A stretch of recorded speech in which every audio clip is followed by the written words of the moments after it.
What up, peeps? Welcome to the Kisscapades podcast. I'm your host, John Telewa, aka the Kissbandit. And in this show, we explore the key elements that shape our fulfilling existence, from health and well-being to financial success, meaningful relationships, and the pursuit of happiness. We cover it all. Our guests include experts, professionals, and everyday individuals who have remarkable stories to tell. Tune in to learn practical tips, gain valuable insights, and discover strategies for personal growth and transformation. Whether you're seeking to improve your health, build your wealth, enhance relationships, or find lasting happiness, we got you covered. Welcome to today's episode.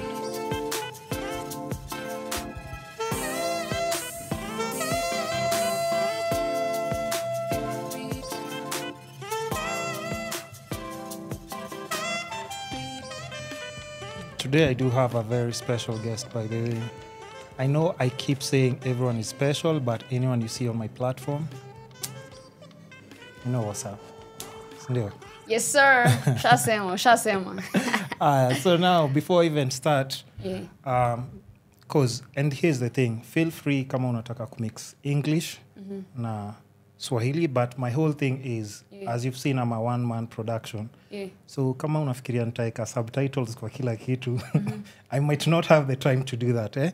And then, of course, we also have like an audience that's actually broad and rich, and I would want anyone to just understand what we're saying. But please feel free, mix it up, English, Swa, whatever you're comfortable with.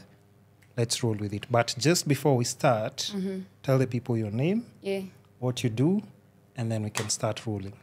Yo, Wagwan. My guys, they call me Alma Ras, a.k.a. the baddest Rasta alive. I am a rapper, a songwriter, and a music producer from Nairobi, Kenya. Yeah. Very young and promising. Now saying. Nice. Young and promising. Since when umesema young and promising, what age are we talking about? Wait, a lady never reveals, but we're talking 20 na 25 hapo. Yeah, hapo between that age range hapo. So I respect that. Of course, you don't have to reveal anything. Yeah. If you want to do your research, go do your own personal research. Uko nje as the audience. But anyway, so how did you just start off with the rap music? Because how I noticed you wasn't even from the rap, to be honest. Like, I came across, like, just some girl who was, like, constantly on my For You page on TikTok, giving, like, motivational quotes and everything. I was like, first of all, she sounds Kenyan. She doesn't look Kenyan, right? Oh, yeah. But let me go to her profile. So I go to your profile and I see, like, you have motion, you have audience, you have music, you're freestyling. And I was like, okay, I think I need to talk to this person. But let's just start it off. Like, how did you start off, like, just with the rap thing? And then I'll come up with more questions. Okay, the rap thing, like rap, these things are like talent. So actually, I can't say when it started. It has always been there. But when I realized it was when I was 13-ish. Because when I was 12, the first thing I ever did, I was so intrigued by poems, music, especially Rumba. I remember my uncle, I've been raised by my uncle and aunt. So my uncle used to listen to a lot of music. So I was intrigued by Rumba. Niko like, kwa nini inanifanya nifeel hivi? So when I was 12, I wrote my first shairi. Ilikuwa shairi. And I took it to the teacher. Nikamwambia, angalia kama inafuata arudhi zote. If it's following all the rules. And he was like, yeah, this is a dope shairi. It has, and I was like, yo, now, neza kuwa mshairi now. But now that was boring. When I became a teenager, I started, nikaanza to feel like, what if I start rapping these things that I'm making rhyme? It will make me look cooler. Then I started rapping when I was 13. In school, to Kujibamba, just writing some like 3-4 lines and dissing people in class, so when I was 13. And then, high school, man, I was known as the rapper, man. In high school, I was that guy. So kuangusha tu ma rhymes and stuff. So we can say, nilianza nikiwa 13. That's when I discovered my talent, ya kurap. So music influences, because like I've noticed you also have like a very unique and very different style of just let's say Nicole presentation. Yeah. Presentation yako, it's quite different. It's not the usual. Unajua Kenya, there's either a certain flow ama nile like ya gengeton, and not to take anything away from gengeton because kuna wase na respect sana wame make it like a whole different lane. Like this guy, what's his name? It's Uncle who? Uncle Mo. Uncle mgani? Ameimba ngoma gani? Anajita Uncle Mo. Sijasema Uncle ya mtu gani. But he's like the only gengeton artist who ukimuita kufanya chorus, like your song is like a hit. Furthermore. Yeah, I'm sorry at Uncle Mo. Yeah, so but you know who I'm talking about. So somebody like him unaona pia kona like his own style, na pia yame influence watu na like his style. So yako iko a bit like very different. I don't know where that came from, but like cause it's not rumba, of course you're saying the biggest influence will come like from listening to your uncle Rumba, playing Backstreet rumba. Boys, like it's on Serious? TBT. Trust, bro. Backstreet I know Boys, all. there is no way. No way. Bro. I used to jam to Backstreet Boys, like nikimaliza Backstreet Boys namaliza tunaingia sasa rumba, mtoto singuo utapea mtu, like I remember. Okay, influence yangu sisi sema ilitoka hapo, interest ndio ilitoka hapo. I was like, how is this thing making me music, kwa nini inanifanya na feel hivi? But now my major influence kabisa, I know it's cliche, but Nicki Minaj. Let me just be honest. Trust. What? You know, when I was 13, tukiwa Team Barbie yako hivi, okay? Babs, man, all the way. When I was 13, I had this deskmate. Alikuwa yeye tuseme brother yake ako already in high school. So yako exposed kiasi. Kama ni music, akona anasikiza hip hop, anasikiza nini. So he used to come with like those CDs to school. And I'll mendo sikiza hizi ngoma. Then when I go home, I'm like listening. I'm like, hey, this girl is rapping. This Nicki Minaj. Who's this girl? I started now, like nasikiza naandika lines. Then I start ni kama na rap over her. Then when I go to school, I'm like, ile ngoma mpya ya Nicki Minaj, I know all of it. You know what I'm saying? So, like, Nicki biggest influence, but yoni kwanza like kunipea confidence and stuff, but no style na sound, I can say mimi personally mimi nafanya shrap music. You know shrap, what Butross does? Yeah, okay. I see it. Shrap, sheng plus popular music, Swahili rap. So yeah, mimi napenda trap. Kenyans can be trap stars as well, you know. Yeah. So mimi napenda hiyo style to say. Your style, shrap, yeah. Okay, that's nice. Since you mentioned Butross, let's say you try like just working with him, or you know, like have you bumped into him anywhere? Yeah, Butross. I have like, you know, people keep telling me, Alma, you need to do a song with Butross. You know, I can do a song with Butross today. Nikiamka hivi, I can talk to his manager because we in direct, like he sees, you know, people are watching. The way uliniona, I'm seeing. Many more people are seeing, and people are always like, Sister Abuti. The manager actually reached out to me, but nile design yenye si ati tunataka kufanya collabo. We want to like develop this artist. Because you're developed. What? I'm developing. I don't think. No. Listen, first of all, okay, sorry to cut you off, and don't forget your chain of thought. Don't forget.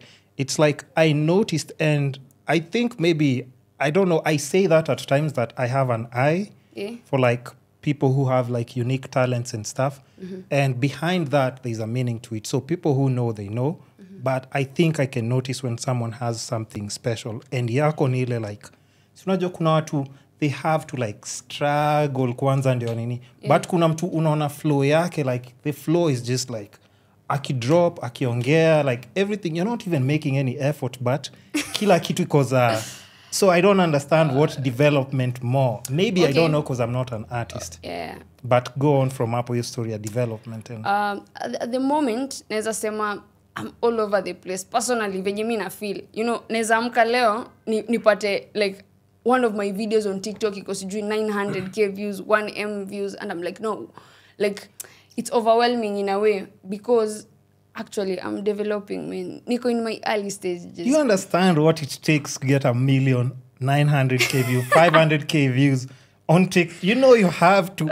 to capture people's attention. Yeah. For me, I think the highest I got probably like 500k views up or close to 400. And that was like me moving to this house and like, but that required like so much money, moving to a house, furnishing, nini. So imagine like the scale of what I had to do to get like hizo numbers na nini. But like for you, I see like even followers work like on TikTok, your numbers are growing constantly, like really. Yeah, they are. Actually, I started being like on TikTok this year from June. No, nilianza. Bro, I had 1K. I had 1K followers. I was struggling with TikTok.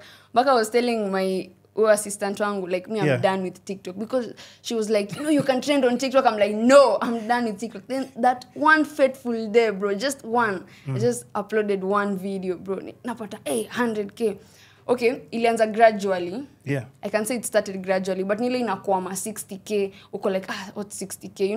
60K inafikisha like, say, 3K followers, 6K. Then I kwama at 6K followers. Then I was like, I'm done with this TikTok stuff. Nimechoka. Because you know what people do to trend? Kiki. Me don't like doing those stunts. You know, just like you need to know what works for you. No. But I notice people like it when I'm giving advice and when I'm doing skits, but they don't actually, it doesn't translate to like, you see, they like me as a personality. When Niki come now to convert them to fans of my music. Yeah. Now that's why I'm telling you I'm stuck. Because I can get like your 1 million views. Yeah. But now to convert it to 1 million listens on Spotify or on YouTube, bro. Hear me out, Kwanzaa. Hear me out. You said you just started in June. Yeah. How many months down the line are we from June? June, July, August, September, October. 4 months. What?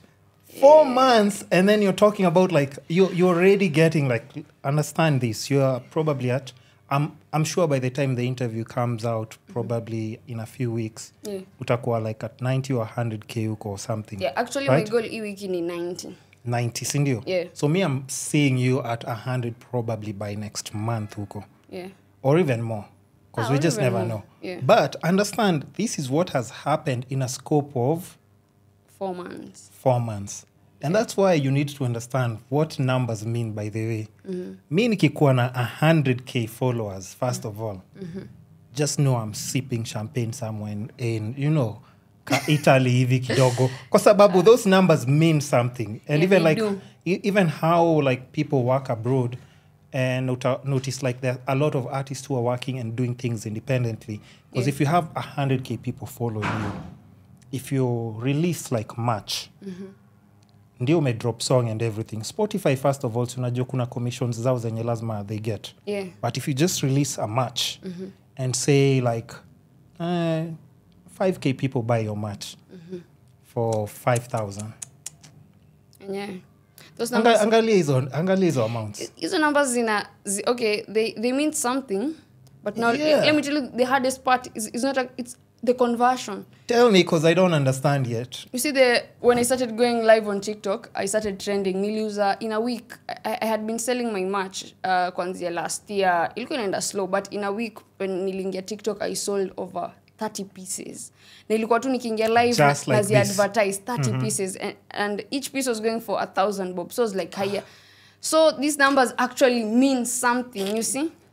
But let me tell you one thing about all these social media. They try to make you a slave. And you know one thing about me, well, I'm a Rasta man. I'm like, nah, I can't become a slave to nothing. And I go missing 2-3 weeks. But at the end of the day, I've made peace with the fact that I'm supposed to actually do this, you know.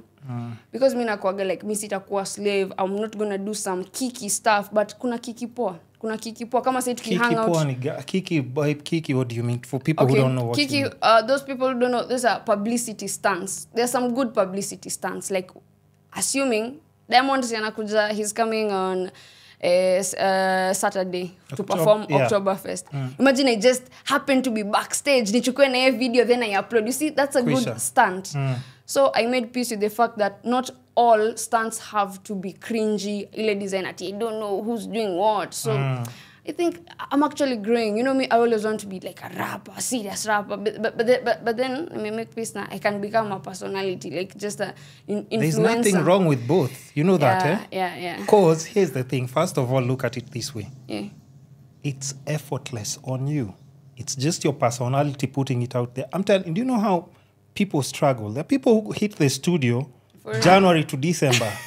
Numbers saizi before I get numbers. Zero. Numbers how I get views. Wacha venye unalia Spotify. They're not getting any feedback. At Spotify, maybe they're like, okay, we'd want to put you in our platform, but your numbers are not, I don't expect anything from Nini. So I think you're doing quite well, but I think you're underestimating what you're capable of. Yeah, I'm going to have to change that. Yeah, just, kidogo, because me, I see you do Coke Studio every soon or something. You haven't seen it? Inshallah. You check your Coke Studio. Yeah. Imagine. I have many always struggle with self-doubt, ile design, am I good enough? Growing up. What? Let me tell you, growing up a pointy, mwenye hayuko kwa posh estates and stuff, ili ni lower self-esteem in a way because people are like, hey, we ni mzungu. Mi niko like, nah, mi si mzungu. Like, me started thinking mi ni mzungu. Like, recently, ndo nili realize, wow, for real. Kume mi ni mzungu. Ili click recently. Bro, I was growing up with my cousins and stuff. All of them were like dark-skinned. I'm like, I look kama hao, like, mi sikuwa think I'm never unique. Hit you at it. But then when I started realizing, people, when I put out my first song, I got so many views. Mpaka nilikuwa like, wow. And people say it's hard. How? Then I realized it can be just me. Like, people just love me. Not what I'm singing, just me. And I'm making peace with it. Like, but you're a good rapper. That's the thing. No. So, I mean, if you look also like just portray some... And even just with that, venye umesema, like you said you grew up with your uncle and auntie. Yeah. Parents, actually my mom ako, but sasa hako in the picture like kile design ya kukua hapo. She was always up and about. Do you talk to her? I do. I actually talk to her. Hata jana tuliongea nayo. Okay, hiyo ni story ya siku ingine. Okay, sasa tusingie. Okay, sasa yuko. Another question of course. Na ukisema iko story nyingine pia ni sawa. And dad? Okay. My dad, imagine I asked my mom Juzi, like mom, just tell me the truth, who is my dad? She told me that he was deported, like from the hotel room, alikujiwa akabebwa on allegations, very bad allegations, man. So I'm like, yo, it's alright if that's what happened, and she never heard from him again. He was actually a Mexican American, a Mexican raised, born in America. Yeah, but sadly deportiwa. He was like a criminal. I guess. But you see, the thing is, even with that, and why you have to run with it is like, I think at times you also have to understand how like your character develops. It's because of your backstory. Yeah. No, and I didn't even know that, but now that you're telling me, even because Maza, you have like such an interesting story. Of course, maybe childhood ilikuwa a bit different because you're trying to fit in here and there. But that's such a very interesting story. And I think that's what has built like your character and stuff. Because uko very... Like mtu akisikia rap yako, maze, kuna like that strong aggression na flow. Nakwambia zin, if you're to compare yourself with other artists, would you say... Okay, umesema Butross, right? Yeah. Buruklyn Boyz. Yeah. Who else ako kwa hiyo category we can put kwa like the kind of similar style? Similar style. Let's say Octopizzo. I really like Octo because of his diversity. Ile design yenye Octo can be offbeat, off key, and he doesn't care, and it's gonna be a masterpiece. Nako so confident. Yeah. I look up to him so much. Mi si wale wase wa kuflex ati na rap faster, like Kali style ati no. Me like going, I'm taking you slow, but I wanna hit you with the bars. I'm saying, I wanna hit you with the flow. My flow is so risky. Napenda kwenda ile design yenye niki miss a beat, it's gonna be off beat, so it has to be perfect, like your blue face hivi. Yeah. So au wenye umesema to Buruklyn, Butross, females actually, females who wanna try to sing sana, who wanna try. I have like a couple songs they may try to sing. Napenda Fena venyua anacheza na vocals zake. Fena, Femi not too much because she tries to go too hard. Mi spendi ku go too hard. I like napenda kwa lukewarm. Hard, soft, but like still the flow is there. Bado ni strong bado, sindio? Okay. Your design, And Kali aja reach out for that. Because here's one thing I know about Calligraph. Calligraph, once he spots talent to hivi, immediately he tries to make that collab before anybody else does. No. Kali bado na Kali mazi. Kali bana. Pull up. Kali mazi. But you know, I say one thing. We jambia kitu moja because many artists I know who are trying, like starting, they're usually like, hey, I need to be co-signed by a big artist so that I can feel like it's making sense. But what if, I asked myself, what if I'm the one who's supposed to co-sign someone else? Unataka uende usaidiwe, what if endo unafaa kuwa msaidizi? You see? Not true. I see that in you. Yeah. So actually, what I would say, and even sorry to interrupt people a lot. Like that's cool. just like bad habit, eh? Yeah. But what I see is anybody who just doesn't jump on the wagon right now, 2 years from now, sazile unadu collab zako like in SA somewhere nini. Yeah. Who knows? Who knows? Sasa hiyo, cause for me, if I'm assuming if I was an artist and I'm in a good position, cause you're purely talent. Yeah. So if somebody doesn't realize that and jump on the wagon then, so hiyo ni shida yake, cause ile utakuwa na charge hizo collabs like yo ka 1.5 hivi, 2M. Like yo, watakuwa wapi? You know, people really are afraid of the process, and the process is real. You know, I started music professionally in 2019. Hiyo ni kurecord in a professional studio, kushoot videos 2019. So it has been 2019, 2020, 2022, and 23, the 5th year. Yeah. Imagine I'm not the same. I'm not looking to trend. My goal si ku trend. Goal yangu ni ku build like something tangible, and even like, no, I'm half. You know, they usually say 10 years music. After 10 years, you need to have gotten somewhere. But many people wakona, since this era Gen Z ya kutrend na TikTok one day, wasi wengi wanataka hiyo. Wanataka kaveve kazoze ka trend leo. And it's very dangerous. It's overwhelming, as I said. You can even trend to today. You, by the way. Yeah. People want to go back and look at your catalog on amekuwa akifanya nini. Then they find it's just one song. Wanaboeka. That's how you lose fans. But the moment, imagine trending, kama say, if I trend right now, I'm a little confident. Like, if they go back, they'll find I have like over 40, I think says maybe 50 uploads on YouTube. They can check those out. It's also keep engaged, you know? Yeah. So, my goal is to build something tangible. Si kitu yenye inaweza juu. The same, kitu libuildiwa na one day, it can fall with one day. True. Build it in 10 years, it's going to take another 10 years to make it fall. And of which, ita fall, no. Yeah, so yeah. No, ita fall.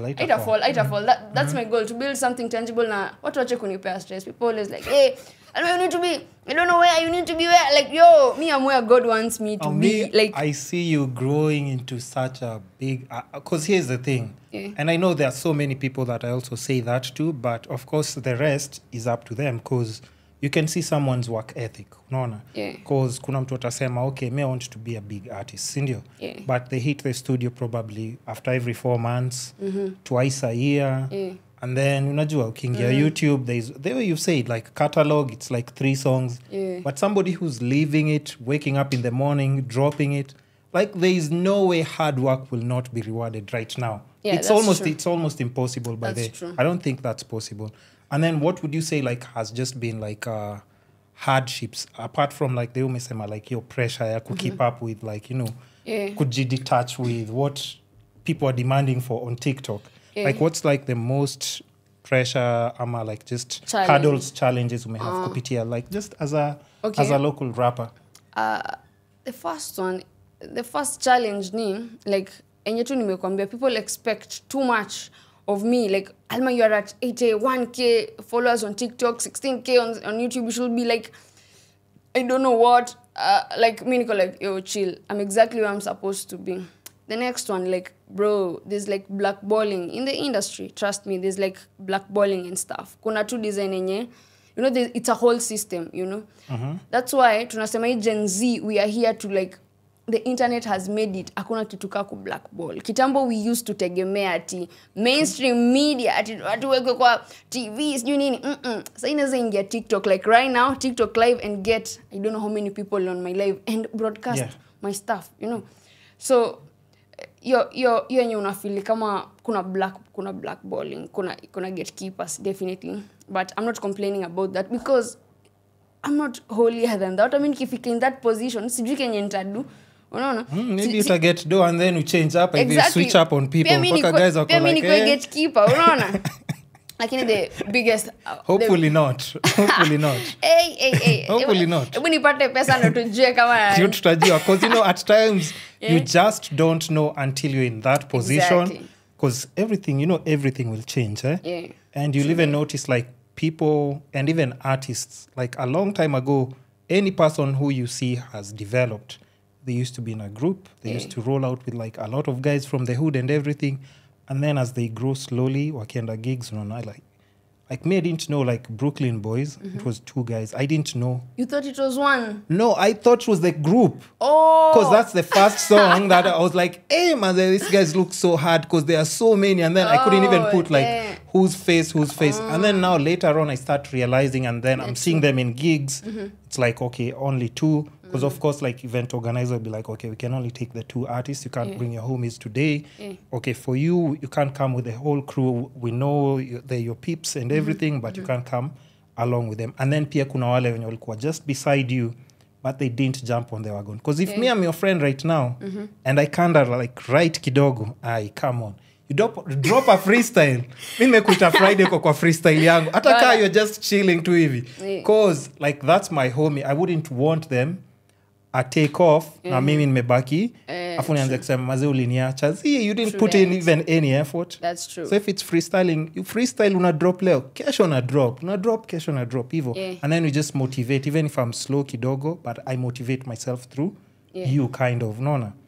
But it's just interesting. So we never know how you'll act until you get dope. Exactly. So your story of blackballing, I'm not complaining, but it's just a fact. Like your gatekeeping and stuff, it's actually there. When people get has it to affected the top, you? Okay. Or have you felt it in any way? Person, I've seen it. I've seen people when you like alitoa ngoma lini mwisho. When did they last drop a song? But they are in like say Tascafe, your Oktoberfest, wako like hapo among the karibu na headliners mpaka like alitoa song among like not like 10 years ago, you know na. Umseko among close to like after headliners kina Diamond wameko kubwa jina yake it's almost there, you know. So vitu kama hizo wazi inanikasirisha, but I'm like if it's okay like it's okay. Yeah. But ile stress kubwa tu ya upcoming artists inakuwa to do, because let me tell you, to build anything, to build this studio, bro, this is money. I'm sure we're sitting like close to $1 million, right? At least 2.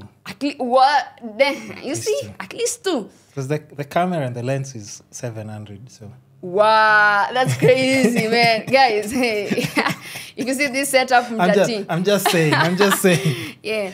So, but I understand what you're saying. Yeah. So sorry, just continue. Huh? Finance. Personally, penye nimefikia kubuild brand yangu. Kuna siku nilikuwa nimesota nikasema, "Hebu let me sit down and count everything nimeinvest, bro." I got to like 850.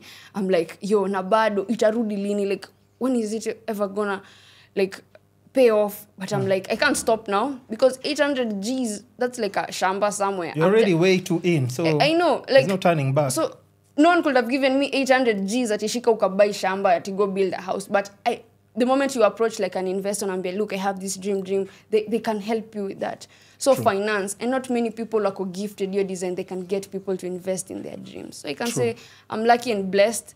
It has never been an issue, but it is an issue. I get you. It has ever been like Nico, like Santa do aje. But they say the brain is your greatest weapon. You just have to think, okay, what do I need? I need money. How am I going to get money? I can't work on 9 to 5 now because of this and this. But what can I do? I can get an investor because see charity. This is not charity. I keep telling people I don't want charity. I want a partnership. It's not a charity. It's a partnership. Unaelewa? So finance na hivyo tu. Now say people lack self-confidence. Like me, I used to until I am like ayo. So I can get like 100K people to watch my videos. I can get isn't the challenges me nearly incur. Listen, I think okay, and I understand that, but I think even the way you said, just look at the blueprint that other people are using abroad to like just even like finance themselves. And because you see other people like going on TikTok live and wanafanya hizo vitu like, oh, sijui they're given lions and sijui nini. No. You put out material. The way you've just been saying, like, you know, now even if it's doing match, you're doing match with a larger scale. If it's songs, the larger scale. And then there's this thing called something like Patreon. Of course, kuna watu wana use Patreon for other needs, which I'm not knocking down because I have guests who are coming in for that as well. So, msiseme ati alikuwa nasema Patreon sijui nini. Si mbaya, si mbaya. Kila mtu na hustle yake. But you see, like even for an artist, you can put people on subscription for that. Yeah. People who just want to see you develop as an artist. Like, okay, so any funds that they can donate like on a monthly basis goes to your studio time, goes to like your wardrobe, goes to you like, you know, if you need to do like to shoot a video maybe with a certain producer or a videographer, at least all those things are being catered for by your fans. And I think that's the most important thing each generation ya saizi. Bana, but so shida ni, you see, one thing ni when you come out as a, like people, most people are taking, like, not a charity. People can help you, but no, people are misusing it. Nowadays on TikTok, everyone, mi wana boeka sana. Ukingia tu live ya mse, ashaeka namba. Like, you know, I keep telling people. Namba ya nini? Ya kutumiwa do. Ya M-Pesa. Ya M-Pesa. Ashaingia TikTok live, ashaeka hapo number support. You're like, okay, support. We want to support. What are we supporting though? Exactly. What we just ask for money? There's this thing I was asking my assistant, Nilimuuliza, like, okay, someone can be TikTok famous, but do you have depth? Apart from just being, like, you, when you went to my page, ulipata depth. You found I have depth. You see, because I can be giving advice every day, every single day, and it trend na hiyo. But when you go to my page, you find kuna zenye trend, but niza music, no bambike na music. So most people lack depth, unaona? Yeah. And they see like if other people wanaweza changiwa, hata mimi naweza changiwa. But they also actually true. I encourage my fans, send gifts, nini, they help. Because at the end of the day, the creative industry peer. You're an artist. Exactly. Your fans are going to the obvious things, studio time, wardrobe, they we've said, even if you need to go somewhere like transportation, all those things, it's because of the content that now you're giving people. Una improve like your presentation every other single day. And I think the best thing is like for people to see the process. Like the way you said, like that journey is so important so that by the time you get to a certain level, you can always tell people like, hey, just go back. I'm going to mess out those videos that I used to do. Angalieni saizi. And you can thank them because it's because of them who've boosted you to that level. I keep telling people on my TikTok lives that one day it's going to make sense. They're going to understand why tunaingiaga 11 p.m. when we're in the studio. I have a home setup studio where I go on live and I'm recording and doing stuff. They're going to understand. It's going to make sense one day, you know? You record from the house? Yeah, I do. I have my setup yangu because venye tu umejipanga hii design mi pia, because how can you be an artist at it full time and you have no studio in your house? Like, makes bro, no sense. Nah, it doesn't make sense. Me, and I also practice production for other artists because let me tell you, just rapping is so boring, bro. You can't rap 24/7. Me, you can't rap 24/7. Utarap leo, kesho uamke useme ai Mungu bana, leo tena ni kurap. Lakini leo utarap, kesho ni learn an instrument, kesho ni mix kidogo. Yo nisha push 3 days, nirudi tena kurap. So I'm doing like 3 activities at once. Kesho ni try maybe, kesho ni shoot content, you see? Yeah. Many people don't understand this music stuff. You know, many artists, I personally, I'm learning it, but the way I'm growing, like the blueprint, vetu unasema, I know what works. You see, I know what works. I know what people want to see. Yeah, and si rahisi manze. Lazima tutakuwa slave. Lazima timini rasta kwa slave. Just have at to some slave. point to have to give in a bit. And I think Kenya too umesema hivyo pia, like, because I had Barak Jacuzzi. Pia he has a very unique way of just flowing. I don't know whether you're familiar with his music or style, but Pia alikuwa anasema the same thing. It's just like ati. And then you know how he talks, like, God damn, I'm so tired of rapping. And then, you know, Barak raps. He's been doing for such a long time. And then it's like, yo, at times I just need a break. True. At times I just need a break. And then I come back and then I just do my thing. But he's been rapping for quite some time. But also, like, even for somebody like him, probably not now, but I see you, of course, having like almost a similar style as well. The swag is there. The flow is there. And he also, like, you know. Yeah. You never know. Yeah. Who knows? Nani anajua kesho? You know? No. Yeah. Who knows? Pia collab ya Barak pia si mbaya. Itaweza sana. By the way, I keep telling myself, I'm sleeping on myself. You know, that's the thing I keep telling myself every day. I'm like, Alma, if I unleash if Alma unleashes her full potential, like Kenya itasimama. You're there. Imagine, I think uko hapo kwa hiyo edge, yeah? I want to unleash it. I want to unleash una balance hapo kwa hiyo edge, because I think anyone who's an artist kama ana watch ama yu kuja like kwa page yako, in fact like okay, which artist, in fact let's just go to this, which artists wame reach out kwako?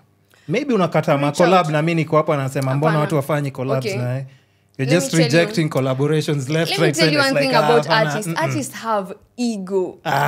Nobody has reached out. Let me tell you. You see, I'm an up and coming artist. Yeah. Who has potential. Like, clearly, you see, niko sawa. Yeah. But sasa, if I DM, say, any artist in Kenya, not any, say, like, kama, when you tuko in the same niche, kama, vetu nasema, like, watu wenye kama age group yangu in the same niche, they usually respond, you see? Yeah. They respond. Si jaikosa kurespondiwa DM. But not them, they can tell you you're good. They want you to compliment them fast so that they can tell you, ata I forgot to tell you I've always been a fan. Do you know how many people I've met, like, nikienda hizi music events, you meet people like, Alma, I'm your fan. I'm like, bro, you don't even follow me. You've never reached out. But in person, they're like starstruck. Unaona? So many people who reach out, upcoming artists don't have ego. They're just gonna text you and be like, yo, Alma, you're cool. So to say, me upcoming artists wengi ndio wani approach. I think I'm approachable.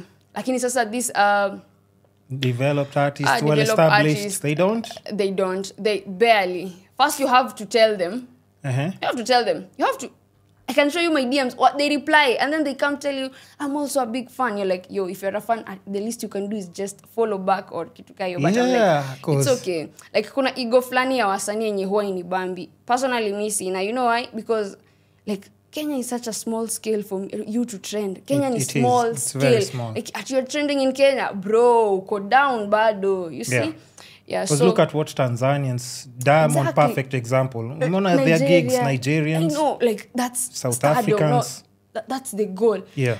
So I think si wenye wanakuaga wanapenda tu ati una trend kidogo, ushapata ego. Most Kenyan artists trust, bro. Like but that's unfortunate, because I think, you know, okay, even let's say maybe not unless you're like Nyashinsky. Yeah. Because yeye ndio nasikia na get those like crazy big checks. Yeah. All these other artists, you know, like it can be a one-time thing. Usikuwe short-sighted just because you're getting checks today, and then, you know, a few years down the line, the one person that ungekuwa umempea collabo when you established, yeye ndo anaweza kubring back up. Because if you notice, that's what like most American artists do, and even maybe Nigerians. You see like an artist like growing, immediately you jump on their wagon. It's like, yo, let's do this collab. Because like a few years later, come on, unumse bado na. Because I don't know if you remember ile time Wizkid alikuwa na do so well. Yeah, and then Davido was always like, it was looking like he's trying too much, yani.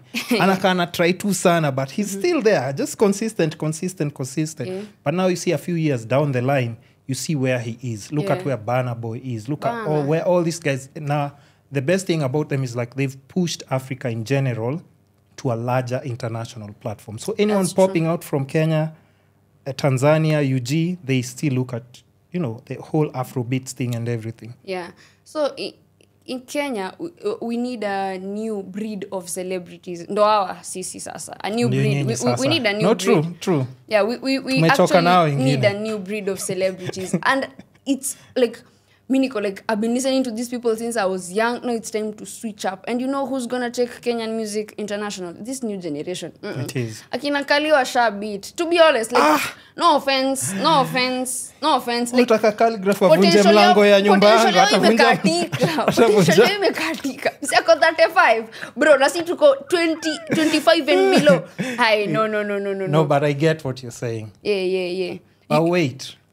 Okay. No. Of course, just finish what you're saying. Let me say, like, we're talking international, sawa? True. These people have had their run. Bado, kwa nini bado? Like, literally. Yeah. Sauti Sol peke yake, like, ask any Nigerian, ask them their favorite artist, Sauti Sol. everyone says Sauti and Sol. if you ask them, okay, which song by Sauti Sol, they don't know the They song. don't know. They just say Sauti Sol. Like, yeah, ile just like nika media training they've been told. Lakini uliza Mkenya, favorite Nigerian artist atakunimi even 10 and the young and the songs back Rema, to back. akwambie Ruga, akwambie nani hata by the time anafikia Burna Boy amekwambia young in like 5, you see? Yeah, so that's what true. I'm talking about. And also the industry needs like fresh blood. To be honest, Yeah. 25 not 25, 30 and below. 30 and below. 30 and below ndo watateki kitu to the next level. But I think that's all up to you guys because unaona like even the way tumesema like now there's no gatekeeping. It's up to people like you because now you know like how many people you because let's take a good example. Citizen TV saizi wakienda live, si ndio? Yeah. Na Alma, Rasta Girl aende live saizi. Who do you think will have more followers watching the content? Alma Rasta Girl. Exactly. Yeah. So you have to understand, you don't even need the industry that much. Yeah. The industry needs you. True. That's so already penye uko, you're good. Yeah. We're good? We're good. Shazi. Yeah. Even don't wanna show like you see one thing about we need a fresh blood of celebrities, which I also agree because at times you open the blogs, you're like, Aki, I'm so tired because you have to understand like anytime you put these people, okay, and this is for bloggers as well. Anytime you put certain people like repeatedly like on your platforms, understand they're representing us like on a large scale worldwide. Bahana. So angalia celebrity gossip za other countries and then unakuja ya Kenya by the way. You just look at it TV mpaka you're like, wow, this is what has been happening in Kenya this week. These are the people are the faces that we have representing our country. Like this youngins relationship, I don't know who is breaking up with who. That all thing the time. Sucks. All that the thing time. sucks. Like to be honest, that thing true. sucks. I don't really find it relevant. Like, there's so many up and coming artists. Of course, they're not well established. They don't have those posh cars, ati posh nini. Lakini me today, I was telling one of my friends, leo tu niseme, chanifanye kiki, a publicity stunt, I just go to a showroom and pretend I've bought a car. Yeah. I'll be posted, like, with no effort. Sure. I just upload, like, lakini let me rap. I just freestyle. No one is gonna post it. No, relax. Just take your time. And let me tell you something that's good, even by the passion that you have when you're talking about it. Yeah. It's like, we have these old celebrities, the ones that you can say, like, unajua wako every week kwa blogs, unaona with those nice scars, wakinini. But, of course, for a few days, unaona tu hivi, ndio mtu wako kwa range and Benz, but ukoza, it doesn't even look like they're supposed to be there. But sasa imagine you're seeing Alma pulling up in a Benzo convertible. Hiyo swag unaweza compare na watu. Come on, it doesn't even make sense. So at times by the way, just trust me. And with this new age, there's just like that small gap hivi. You'll figure out like, especially like kwa finances, once we figure out like a structure that just works for young people. Where of course mna make do yenyu, if the government is taking their cut na taxes, whatever wanna take, but your cash flow is just coming like this. Come on. True that. To celebrities unaona tu kwa hizi blogs hawatakuwa relevant because you have your audience coming to you. That's true, man. So me too, your finance part, and let me tell you the truth. Anyone who's watching this thing, the government is not on your side. The system is not built to make you at your mocha. The system is built to put you down. So young people, we know how to beat the system, man. I think are there any things umefanya like, let's say, biz-wise, just to support like your talent? Biz-wise? Yeah, which tu may have to do like on the side, because of course you bro. Unajua, like just regular hustling hapa pale. Nikwambia story yangu. If I tell you my story, bro, we are gonna need another 3 hours for a whole new podcast. Just something kidogo, just for the people to understand. I've done like, hey, as I tell God, man, like, thank you God, I don't have to be mkora sana. You see, like, I left home at 19. Ile design yenyewe nimekuwa kichwa ngumu mpaka mzazi anakuambia msee ni either uende campus ama ufanye hiyo geng. Geng was my first ever song. I do it for the gang, lazima niwapeleke na ring. So I was told you follow my rules or you get your own house, because I was supposed to go in campus September 2019. Nikasema ati follow. Say I've already started rapping. I'm being paid 5K, bro. I can leave. Najua nyumba yenye rent ni 2K. You don't know I went and started maisha, bro. Hey manze, you know what? COVID 2020, bro. Yeah. I was like, I can't like humble. I have to do something, because mzazi hawezi ku respect if you just go back. Atakwambia, why were you going? You see, you need me. Nilikushow nini? So what the first hustle yenye nishaifanya, like just to support myself, kwanza living conditions, chata na music, baking mandazis in the morning. What? Bro, you see me and this girl hapa, we used to wake up at 5. Serious? See, when I left home, we were living 3 people in a single room flani, me, her, and another boy, because all of us, afu COVID imetu hit. Like, you see my friend, their house, your boy, mamake aliyeka kama loan security. You see, like, their home yao yenye walizaliwa. Then the bank came and took it, so he has nowhere to go. Lazima tuishi hapo. Mimi nimetoka home, lazima tuishi hapo. Then this one had kichwa ngumu. She just came. Now we are 3 people. We are 3 people. COVID has hit. We don't know what to do, man. We in the morning, wake up at 5, bake mandazis, take them to shops, get your 100 bob per day, because we were working for someone. Get your 100 bob per day. Imagine, I respect that. You respect that. Then come 9 a.m., I take a good shower, dress well, I'm msanii. You see? You never know what I'm doing. So that's what I did for like 6 months until COVID, the nini was uplifted, lockdown in Nairobi. Then I had a manager at the time. Akaniambia come Nairobi nini. Niko like, no, what am I going to do? Apparently, I was fired in that company for mandazi. I was fired by the nilivutwa kazi. Kwa sababu ya kuiba mandazi, unanilipaje 100 per day. Guys, not even $1, $0.80 per day. How can you survive? So per month I'm making 2K. 2K. Rent is 2K, okay? 1K, yes, nimepeana 1K. So nabaki na 1K. How can you survive? You know, nowadays I spend 1K in a, like, hata said naweza toka tu hivi nje nishaangusha 1K. True.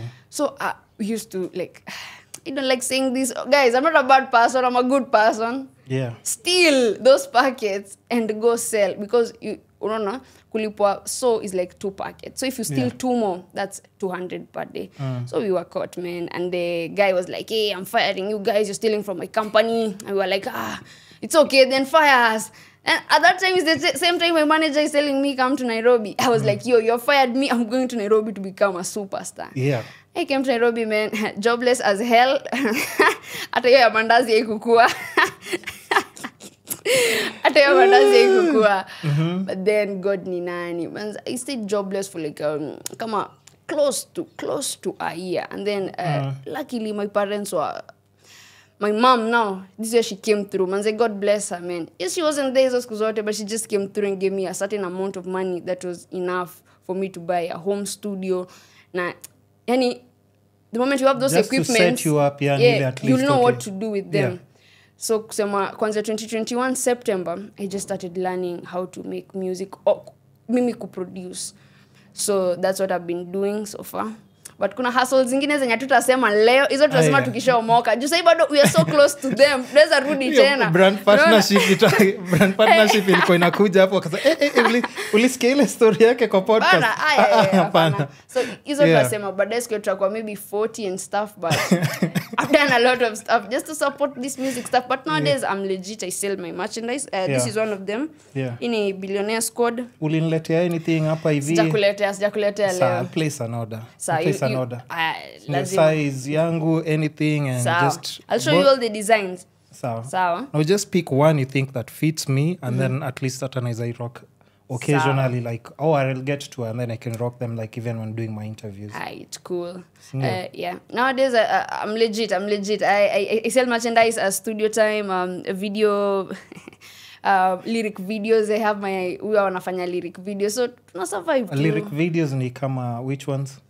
You know, a lyric video is when an artist hana budget ya music video. So what they do, they can shoot a visualizer, maybe say using an iPhone or a camera, maybe GoPro. You see GoPro inafika 4K, 5K, 6K. Yeah. Unashoot hivyo. It's like amateur, and then the lyrics are put in they're popping in a creative way. So that's what we do. Actually, by the way, I haven't told you guys. I started my company, AJ Entertainment, where the goal is to help upcoming artists. So, kama ni studio, at least make it affordable. Kazo lyric video. Nimekwambia, if an artist doesn't have a budget for music video, we pull up with the GoPro. We make sure you have a 4K video. But yes, it's not super professional, but it's 4K. It's good quality.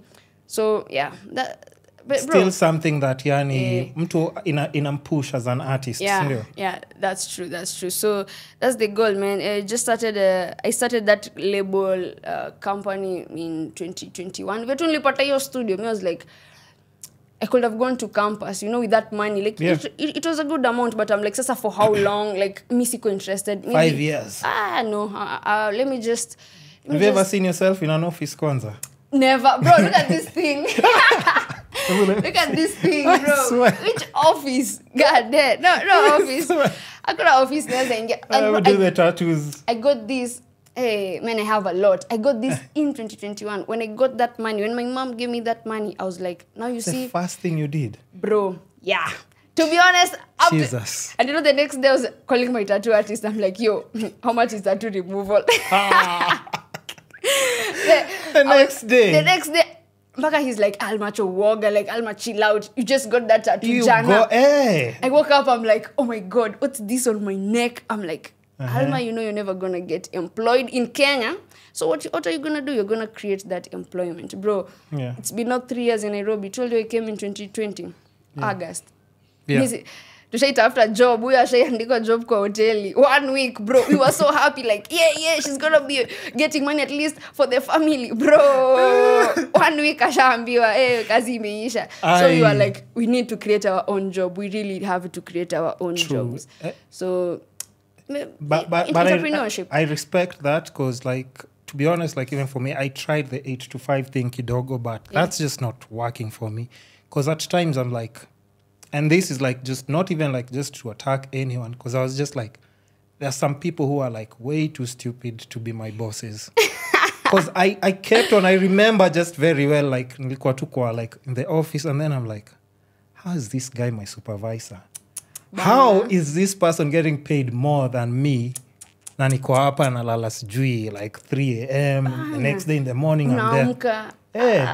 I'm straightening my shirt kidogo, even though it was like graphic. I'm like, you know what? This makes no sense. And a few, like, let's say 10 years down the line, now I'm just grateful for like just pursuing my passion as an artist. Like, and I think even like just for your mom to come through for you with such a thing, I respect that a lot, because at times parents don't understand what you're doing. But even for her to just say like, okay, I'm giving you X amount of money, and I'm hoping when whatever dream you're chasing by there works for you. Yeah. Because this is the best I can do for you now as my kid. Yeah. And I think that comes from like just somewhere where it's, moms come through. Big shout out to her, manze. Mom, love you so much, manze. Ataka nilichoraita tu, man. Day one. I was overwhelmed. I'm like, I'm rich. Guys, what are you telling me? I'm rich. Like, no one should even talk to me. And you know that day I was broke. Ushaikuwa ile hella broke. It was August, and I'm like, I have 600 in my mshwari. Yeah. And my mom just popped up and like, hey, bro, I was overwhelmed. But anyway, nilisema, it was a blessing. Like, it's a responsibility. Heavy is the head, Like, because right now my siblings, I have like 3 siblings. I have to pay your amount. Lazima sa mimi ni make sure kenye nilipewa ina make sense, unaona. So heavy is the head, but that's why manze sasa hata nimepata psyche ya kufanya kazi sasa, like, guys, they need to work hard, man. You have to make it, I got you have to make that plan A work, even if plan B equal, but your plan A and your kwanza priority and everything. And then another thing would be like, just maybe for like just in future, like, where do you see Alma in the next, like, let's say 5 years? In the next 5 years, I want to start my podcast. You see, like, this year even inspire. Now I have a vision. The first thing is having a vision. Yeah. I want to become a personality. You see, in the next 5 years, I told you, sometimes rapping is too shallow. I'm just a rapper. That's too shallow. I want to become a very, very, like, personality. I want to become a personality. And my label, at that point, it couldn't make sense. Like, I want to have a production company, you see? Yeah. Production company. And the studio part, iko sawa, but not the other parts, like videos, podcast, hapo ndo nataka kufika. Because I realized one thing, in this era, it's content game.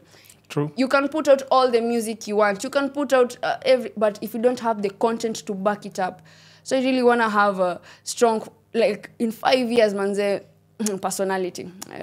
A very big personality, man. I want to become a personality, and my company, it makes sense. Because let me tell you, because I want to become a superstar. That's too shallow for me. That's too shallow for me. I want to become a boss, a CEO, you know. So I want to become a boss. Things like how Akina Jay-Z move. Like, they're artists, but they still walk in a room with their dreads. They're respected. They're making their money, all those things. And I think that's what, like, the new generation can possibly do. Because even the way umesema, like, you'd see, like, the lineup of artists, and then kuna watu wamechaguliwa, like, from 10 years ago. You know, it's people who are in offices who have no idea what music is. And they're just like, hey, by the way, unakumbuka nani Chapter tracks? Hiyo song yake ilikuwa poa. But like 10 years ago, mechagua artists were 10 years ago, sure. Your stuff in a book. Like, honestly speaking. And the same person has never been hired for anything else the entire year.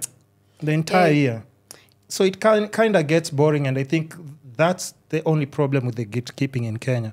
Now you try and hold on to celebrities that already have, their juice is already gone. True. It's not there anymore. So the best you can do, allow new artists to come in. Because whether you like it or not, they'll still take over. Definitely, man. They'll still take over. It's inevitable. It's inevitable. It's one of those things, like, whether you like it or not, like, everything is changing. We're coming, man. Because nakumbuka, there are times where social media, people in offices used to look at social media and say, like, hey, hizo ni vitu za watoto. Childish, nini. Kwanza TikTok, bro. TikTok. Hata mimi, okay, nishaikuwa group ya kusema, I can't do TikToks. I can't do TikToks. First, the dancing era. The dancing era was these challenges. I was like, nah, me, I can't do that TikTok stuff. But understand, just even now, I think there you've said, like, just angalia magnitude, is it 6 or 7 months? What TikTok has done for you? A lot. So imagine. Big up TikTok. Just imagine if you did TikTok for 2 years. Damn. Bro, hey, you understand how crazy it can get. Like, everything you've been able to achieve, momentum-wise and everything, understand, like, even, like, if you have, let's say, 500K followers, you drop something that can be sold. Like, and at times, you have to understand, with even, like, just the match game, it will just be like wristbands. It's like, guys, I'm releasing wristbands. How much? 500 shillings. Wow. How many people can afford 500 shillings? Most of your fans, even mwenye hana fans, anaweza sema, because I love this artist, I can buy the wristbands. Forget even 500, let's say 300. Have 500K followers. Let's say 100K, hypothetically, let's just go with 100,000 people. Decide to spend 300 shillings. That's 3M or 30? 30 a mic. Guys, I'm telling you. You understand what you're talking about? You understand? I understand. Kwanza, let's just be clear kwanza, ndio hesabu isikuwe ati imego wrong, si ndio? 300 multiplied by 100K, right? Okay. Damn. That's 30 mic. 30 mic. From wristbands. So understand the power that you have. Hata ukiona these celebrities hapa, when you wanna pretend wanabuy magari na hawanunui. Understand the power that you have if you just be consistent and keep doing, like, your thing. You will not need, companies will be begging to work with you because you already have your business flow working. No. These, we've said the wristband, hapa ni kama wristband is 300 shillings. If that wristband is 100 shillings, how much are you still getting? 10 mic. Damn. What are you driving, Alma, with 10M? Hey, 10M. You're in Rover. You're in Rover, Dana Marua. Hiyo ni na wristbands peke yake. Uja release anything else serious. Those numbers are crazy, So we're not talking about, like, anything like a t-shirt for 1,000. That's how crazy if you have those numbers. You don't need anyone. For me, I'll just be honest, because, like, for me, you'll see even if you go to my podcast, it doesn't have high numbers or anything. But I can tell you, it's my content that has bought all this. For real? Yes. To Mike Shiko. Not ati wazazi, not ati relatives, sikuweka M-Pesa till anywhere. No. It's my content that has bought all these things. Cameras, I've been able to go to do like my Euro trips and all those things. Yeah. I mean, basically, let's say now, even if I don't have to do any hustle, I can still survive, pay bills, but it's through content. That's how crazy content can just make you be set. So don't take it for granted. So, trust me. Like for me, I have sikai kwa ofisi ya mtu. I don't need an endorsement from anyone. You can cast in my podcast. Hakuna mtu atapiga simu aseme, tumeona nani akicast kwa podcast. No. Staki endorsement yenyu, me I'm good. Yeah. So no. Trust me, even moving independently, there's so much power. As long as you just keep doing your thing and perfect your craft, you'll be good. Put in the work. You will be okay. Trust me. Build up your numbers, you. I think I needed that talk. You know, I'm telling you, I've been sick kidogo kwanzia weekend. Yeah. Then when you're sick, you feel depressed. I'm like, this content, this TikTok thing, inanikula kichwa. But today, man, after this, man, I feel so empowered. I feel like I can do anything, you know. Yeah. I respect that. I really needed that, bro. Big up yourself. Kula 5. I respect that, and I think I also understand, because even a few years back when I was still trying to figure out, I was trying to find people who can encourage me. And you have to understand, Pia, as an artist or someone who's doing something completely different, you look like an alien towards your relatives, friends, because uko na friends saizi wanaingia kwa ofisi, si ndio? Yeah, true. Yeah, uko na relatives, they have to wake up in the morning and then they just see Alma to freestyling, just having fun to ako tu kwa videos to TikTok. At here, maze guys, nini? Okay, they're like, how is this person not taking life seriously? I know. When they don't understand, like, this is what you have to wake up in them. Unaona vei unamka asubuhi unasema, niko na headache because I'm trying to think of the next concept of what I'll do. That idea. Yeah. That's your work. That's keep looking at these things.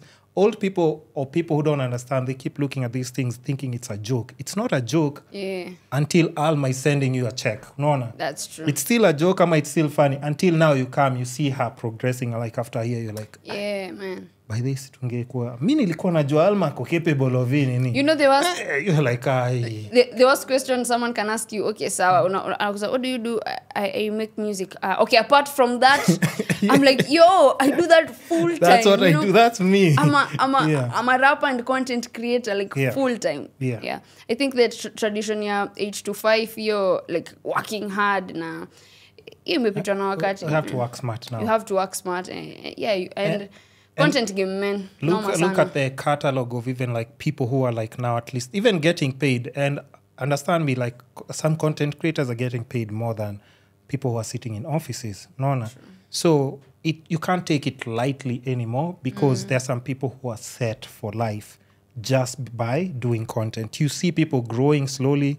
You see like your Asiads, of course that's dancing and something different, but you see how it's changed like her life. True. Her mom's life, probably relatives who are feeding like maybe from what she's making, all those things. But of course it was just dancing and some stupid dance from relatives when they are looking at it. Then you're going to say cringe TikTok challenges. Changed her life, man. But it changed her life. So you can only imagine, like, for anybody who's waking up, taking what they're doing seriously, trust me, like, at times it seems like you're on the wall, things as it happen, but all you need to do is just keep doing it until your opportunity kuja hivi. Exactly. Improvement. Yeah.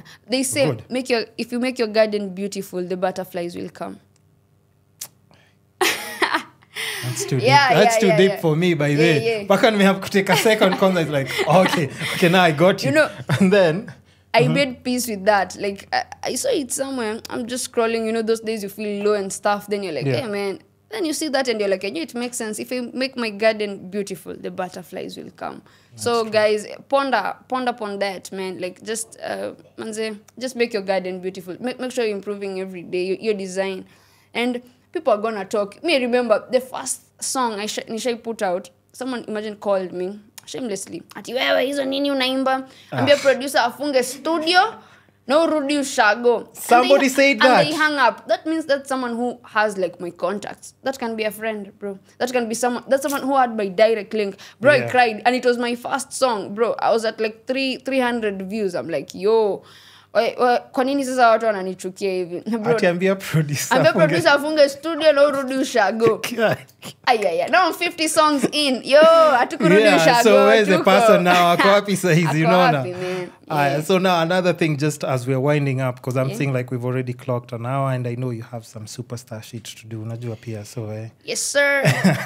So music-wise, I know how there's a song that I've been seeing you like just push it like on TikTok. I don't know if that's the latest single or you planning to nini. Like music-wise, how many songs have you dropped over like the past, let's say quarter, let's say 3-4 months? Actually, last Friday I just dropped an EP, a joint EP.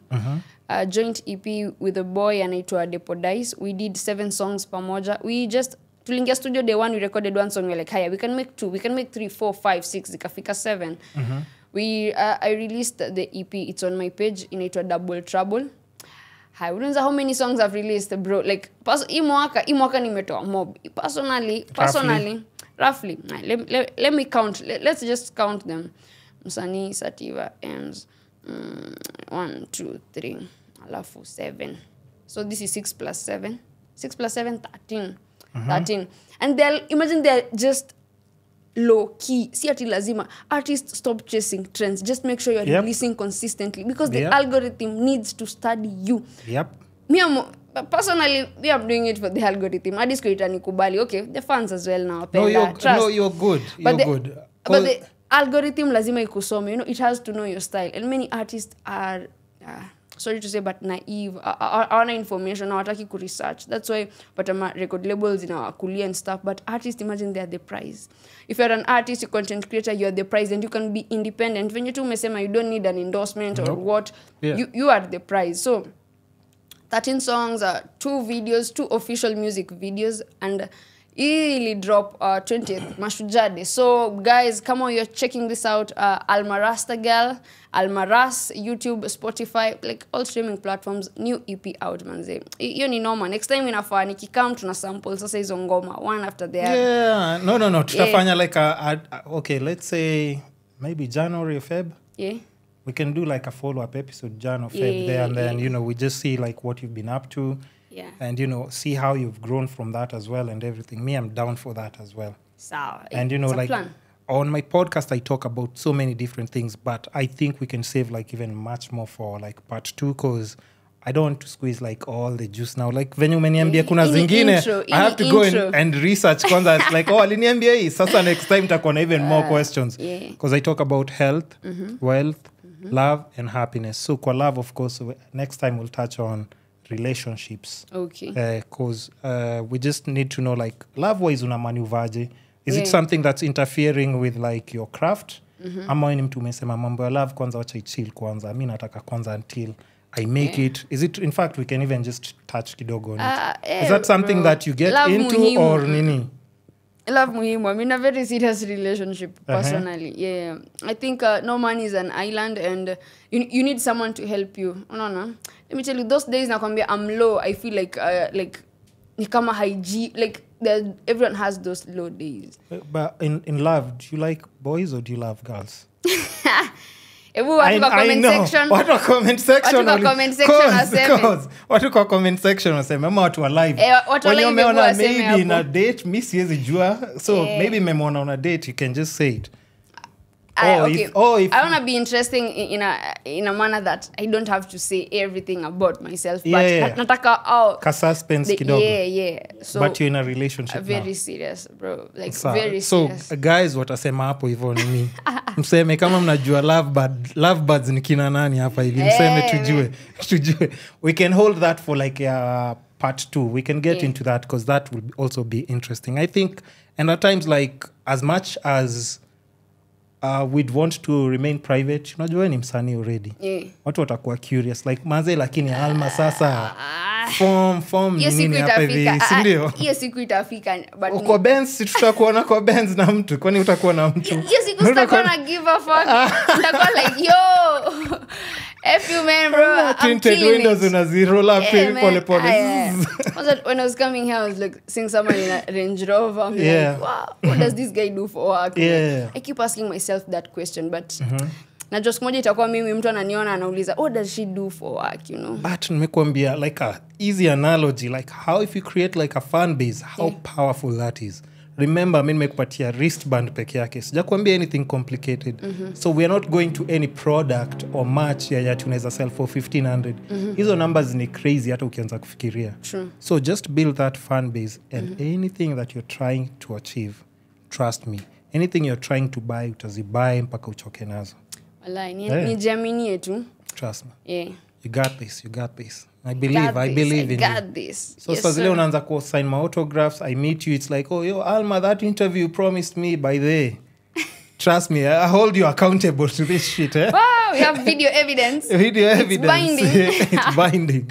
So anyway, I'll save the rest for like just a part 2, but I really appreciate because I reached out to you out of short notice because Kwanzaa, first of all, I was like, I'm sure she won't respond. But for me, I'm always like, just sending messages. I sent it, and I think like in less than an hour, you had responded. Funny thing, I'm always waiting. I get a lot of DMs. Yeah.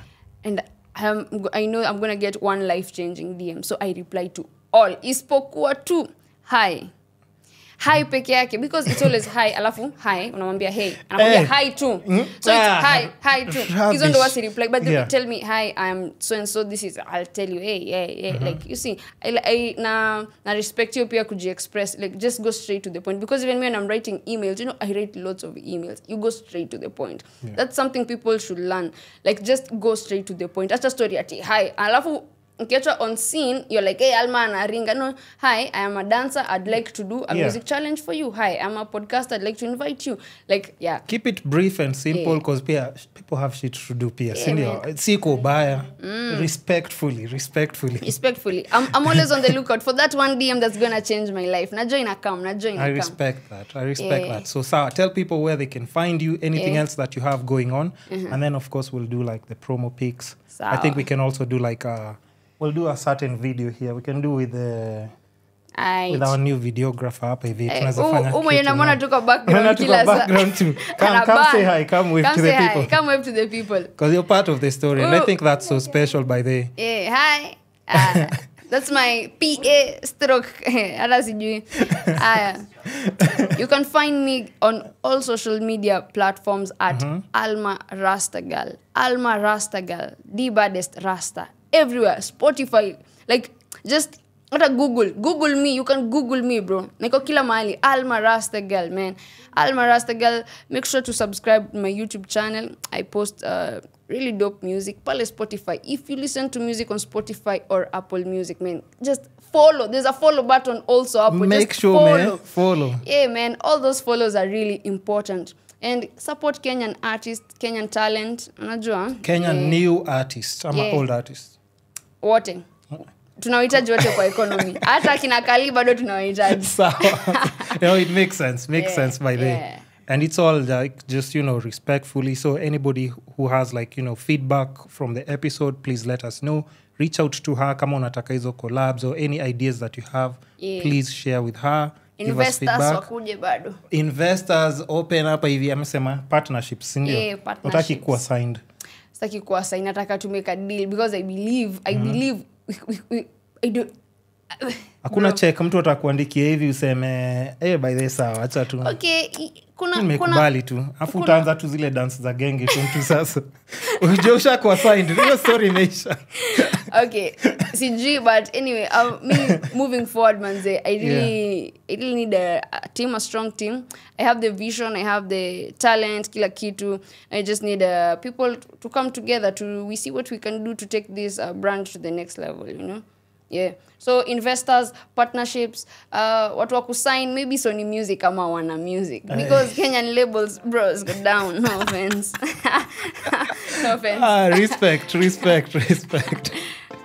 The Kisscapades podcast is your gateway to holistic growth and personal transformation. Together we learn let me tell you the truth, bro. living a life of health, wealth, love, and happiness. So make sure to tune in every week and join us as we explore the essence of what it means to truly thrive.